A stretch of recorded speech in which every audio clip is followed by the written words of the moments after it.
और अमेरिका के बीच कई मतभेदों के बावजूद हथियारों पर नियंत्रण को लेकर और कई दूसरे रणनीतिक मुद्दों पर उप विदेश मंत्री स्तर की बातचीत हुई है। अमेरिकी विदेश मंत्रालय ने कहा कि जेनेवा में हुई इस बातचीत का कोई ठोस नतीजा नहीं निकला, लेकिन इन नेगोशिएशंस को लेकर कुछ सकारात्मक नतीजे आए हैं। साथ ही जो बाइडेन और व्लादिमीर पुतिन की सहमति से दोबारा मिलने पर सहमति बनी है। अमेरिका और रूस के राष्ट्रपति पिछले महीने जेनेवा में मिले थे, जिसके बाद अमेरिका और रूस के बीच रणनीतिक बातचीत दोबारा शुरू करने पर सहमति बनी थी। अमेरिकी विदेश मंत्रालय की तरफ से कहा गया है कि रूस के साथ जेनेवा में बातचीत की शुरुआत हुई है। अमेरिकी डेलीगेशन ने रूस के साथ पॉलिसी प्रायोरिटीज और मौजूदा सुरक्षा वातावरण, रणनीतिक स्थिरता और परमाणु हथियारों पर नियंत्रण और भविष्य की बातचीत के फॉर्मेट पर बात की है। आपको बता दें कि अमेरिका और रूस की बातचीत में जहां उप विदेश मंत्री वेंडी शेरमन अमेरिका की तरफ से मौजूद रहीं, तो रूस की तरफ से उप विदेश मंत्री सर्गेई रायाबकोव ने बात की।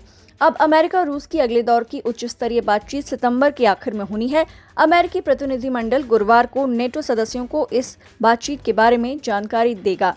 अमेरिका के राष्ट्रपति ने हाल ही में खुफिया एजेंसियों से कहा था कि पुतिन काफी मुश्किल में हैं, क्योंकि रूस की अर्थव्यवस्था के पास केवल परमाणु हथियार हैं, तेल के कुएं हैं और कुछ नहीं है। लेकिन ये रूस को और खतरनाक बनाता है। जो बाइडेन के इस बयान पर रूस की तरफ से प्रतिक्रिया भी आई है। क्रेमलिन के प्रवक्ता दिमित्री पेस्कोव ने कहा कि बाइडेन की टिप्पणी पूरी तरीके से गलत है और आधुनिक रूस के बारे में अधूरी जानकारी पर आधारित है। ऐसे बयान केवल जनता की डिमांड पर दिए जाते हैं।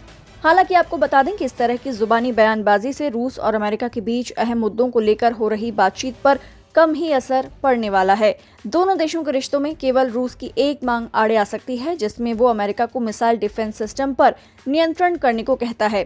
अमेरिका जहां अपने मिसाइल डिफेंस सिस्टम को युद्ध से बचाव के तरीके के तौर पर देखता है, तो वहीं रूस अमेरिका के डिफेंस सिस्टम को एक खतरे की तरह देखता है। इसी मिसाइल डिफेंस सिस्टम की वजह से पिछली बार लंबी दूरी की परमाणु मिसाइलों पर नियंत्रण को लेकर दोनों देशों के बीच बातचीत पटरी से उतर गई थी। अब भी रूस और अमेरिका के बीच कई मतभेद हैं और आपसी विश्वास है। देखना होगा कि ऐसे माहौल में दुनिया की दो बड़ी ताकतें क्या हथियारों की दौड़ को नजरअंदाज कर पाती हैं।